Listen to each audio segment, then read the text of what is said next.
και πάλι μαζί σε ένα ακόμα καταπληκτικό βίντεο, μια πανεύκολη συνταγή, κιδόνι γλυκό. Πάμε να τη δούμε. Τα υλικά μας είναι 20 κουταλιές ζάχαρη, τέτοιες κουταλιές γεμάτες, 2 ξυλάκια κανέλας, 20 κουταλιές τσέρι ή αν δεν έχετε βάλετε οτιδήποτε άλλο λικέρ, αρκεί να είναι κόκκινο.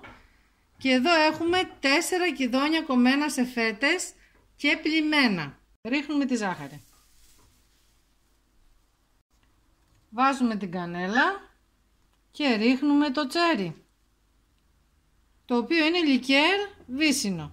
Ψήνουμε 200 βαθμούς προθερμασμένο φούρνο με αντιστάσεις πάνω κάτω 1 ώρα. Σκεπάζουμε.